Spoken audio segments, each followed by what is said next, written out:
Hey everybody, it's your buddy Beard Grizzly, and I hope you're all having a fantastic time with Destiny 2 like I am, if you're able to play it. I just wanted to get my initial thoughts and impressions out there now that the game's been around for more than 24 hours, and just to throw my 2 cents in. I'm going to keep all the spoilers out of here as best I can, and the gameplay is generally from the beginning sequences of the game in the European Dead Zone. At this point, I need to give into some spoiler territory, but my feelings on keeping most of it all held back is still going to be true for the next week or more. First of all, I'm tired. I'm really tired. I've had all of a few hours of sleep in the last few days, but that's not stopping me from enjoying every moment of this game that I've seen so far. If anything, it's kind of annoying me right now. It's that there's so many scannable items to find that my patience for some of them in my mildly sleep-deprived state is kind of killing me. Speaking of, if you're not familiar with how to handle a scannable item, in the top right-hand corner of the screen is a ghost icon that flashes up when you're close to one. From there, you can pull Ghost out, and he'll actually point in the general direction of where the scanned item is. It's not perfect, but it isn't all that bad either. At least gives you a sense of where the thing is. Speaking of scannables though, I do want to focus on that for a bit. I like some of the depth that exists within them, but I am left feeling a bit wanting thanks to the items being the same thing over and over, trying to explain the same things in different ways. And what I mean by that is the same powers using the same graphics. It's really repetitive. It's also annoying since you have to literally pay attention pretty hard for all the scans on the map. For someone that's searching for all the story in the game, this makes things a bit tricky, and in the possibility that they even add more of these down the line for quick additions to lore or story, having to backtrack through and keep searching for them isn't something I'm looking forward to. But I might be getting ahead of myself. The lore tab is also not quite as expansive as I was hoping it would be. Yeah, you can hold it for the subclasses and for certain weapons, but green and blue level gear doesn't have a tab. Now, green I get, but blue is starting to get to the point where there's always been interesting things added through the flavor text. There's also been heavily missed opportunities, even with green gear, to expand on the Firebreak Titans, with an early green set that is the Firebreak armor pieces. To some, you'll say it's nitpicking, and I certainly understand that it may be. Again, I'm tired, so my annoyance level is admittedly higher than normal. Still, as someone that really enjoys the game for the sake of the story, it really makes me wonder why this, or at least certain armor sets, were as highly missed opportunities to tell a continued and passionate story within the game. My point continues, especially as you dig into some of the adventures that are around the map, because they certainly let on hints that make me more excited more than any of the lore tabs I've read so far. Well, before I make this into a state of the lore in Destiny 2, I will say that these pieces are all that bug me. That's it. I'd save for one more, but we'll wait for that. Destiny 2 is more or less the same game, but it trims the fat, and buddy, there was a lot of fat in Destiny 1.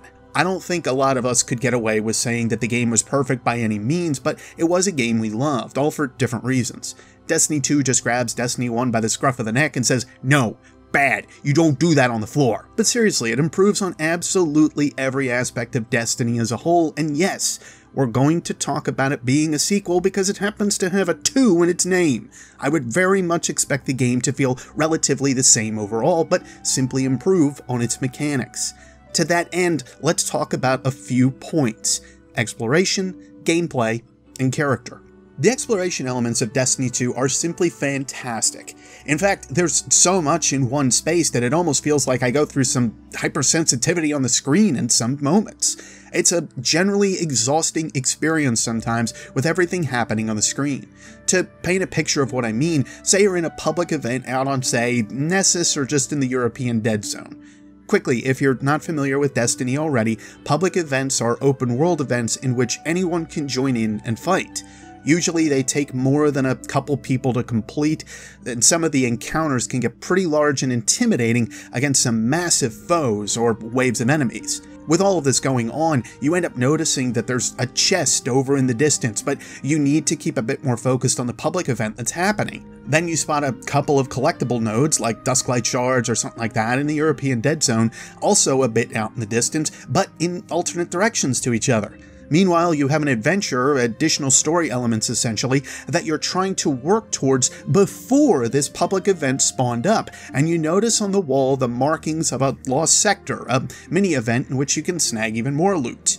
This was a very, very real scenario that happened to me while out in the dead zone, and it genuinely made my head go crazy with all the information that I was seeing and trying to process. It was a ton to take in and remember, all while fighting a force of Fallen and Cabal. Obviously, you can see why this is both good and bad, because it gives you options and allows you to min-max your time. It's also incredibly overwhelming. I could see some people just going, oh my god, what do I do first? Until you get down what elements are always going to be around versus ones that aren't, it can take some getting used to and adjustment. To round out exploration, however, all I can otherwise state is the maps are huge, full of life, and it feels like a living world. It's the kind of environment I wanted to see in Destiny to begin with, and really only can count on my fingers the amount of places I felt that it was really involving in the first game. Open world is also a much bigger part of the game this time around, and it's taken very seriously. It's enjoyable, but there's a lot to take in. Take your time with it, and I feel that's really where you will get the most out of it. Well, minus Titan. Those cramped spaces leave me wanting a bit more, but that's just me, I think, in the little claustrophobia I kind of have. Now, yes, what I just got done saying has a lot of relevance to gameplay, but the gunplay is more what I want to look at and talk about, along with abilities and so on with your character. The wind up to getting your powers back it's just on point. Every piece about it makes me happy and feel a drastic connection to my Guardian more than I had in Destiny 1. It's actually delivered to you in the game versus needing to be, something that you have to come up with on your own. Yes, the stories you've had with your Guardian from Destiny 1 still work and make sense, but the newly formed persona you now take on actually matters more than ever. In case you're wondering, yes, you actually are the one carrying out every piece of action now. I'm not done with the campaign yet, since I've mentioned it's easy to get sidetracked, so I can't really speak on how powers or weapons handle in strikes or missions or elsewhere just yet. But weapons feel crisp and responsive.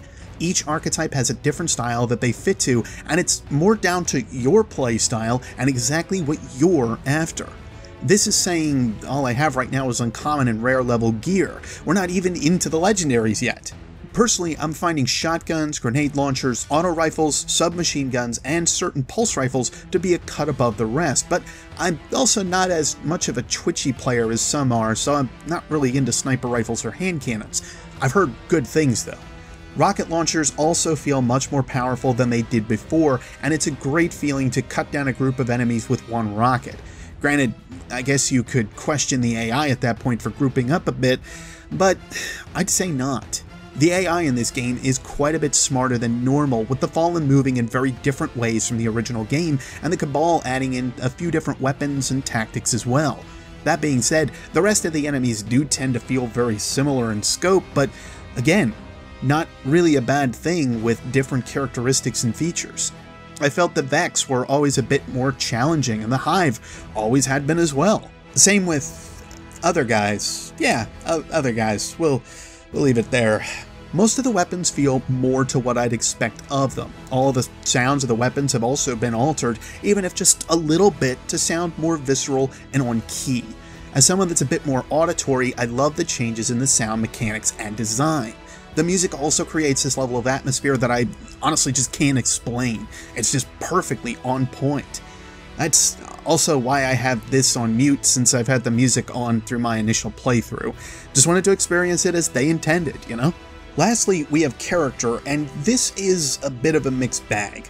The basics for the character are still there, with a base level that'll go up to level 20, and you have your light level, or what they now call power, which is derivative of your weapons and your armor that you wear. They've made some great quality of life changes here, especially with not having to equip your highest powered armor to get better loot. Trips to the Cryptarch are highly infrequent, with engrams having their own special spot in your inventory system instead of taking up more spots in your inventory. The basic equipment slots haven't increased as a side note. It's still 9 max reserve slots per armor or weapon piece. Nothing's really been changed here, save for perks on armor and equipment being a bit more limited and a little easier to handle. But what's really, and especially has been limited, is the customization you have with your character. On the customization page for your character, there are 2 overall nodes that exist for the subclass chosen, outside of the basics of grenades, your jump, and how you want the class ability to function. One is highly designed for PvP, while the other highly favors PvE. At least, I think so. You can't mix and match, and I think this is one of the biggest issues with the system. It does get you back out into the field quickly, but gone are the days of being able to say what your melee skill special effects are independently of other factors of your character and the subclass, namely how your super works. Added to this is something we just have to talk about, and that is the shaders and weapon modification system. Without having finished the story and unlocking all vendors, I'm not 100% sure how these 2 will handle, but with shaders now being a consumed item, I can already see how Eververse is going to be even more of a cash grab than it was before. This is something that just bugs the hell out of me in an otherwise awesome experience, and without going full Jim Sterling, I don't really appreciate it. The fact that shaders and colorizations were permanent and easily swappable in Destiny 1 to the system we have in 2, using and customizing an item for a pigment feels very, very sloppy and just badly designed. But thus is most of all microtransactions within games. My character is what I care for in the game overall, and why I generally keep coming back to it. For this to be taken away is a bit of a shame, but we'll see how they intend to fix this, and yes, they better. In an otherwise awesome feeling game, this is just a silly black spot on the feel of the title. In either case, there's plenty of weapons to play with, plenty of vault storage for now, and the inventory system is vastly superior to how it felt before. It's easy to jump from activity to activity, fast travel is a welcome addition, and I just know I'm gonna have a load of stuff to poke at for months to come. It's definitely a new game, and I generally love what I've experienced so far. What I would love to see added in the future, and I don't mean next week or anything like that, is something that allows us to track the scannable places around the maps. This will help to figure out what is what. Even if it's just a little star on the map or something else to indicate we have seen this or listened to it before, or as far as an audio journal to go back over all the stuff we've scanned, it would be very, very much appreciated. Instead, it's going to take us a while to accurately scan all of the items with locations and such to properly map out the lore that's connected with these scannable items. Well, I've rambled on about this long enough, I think.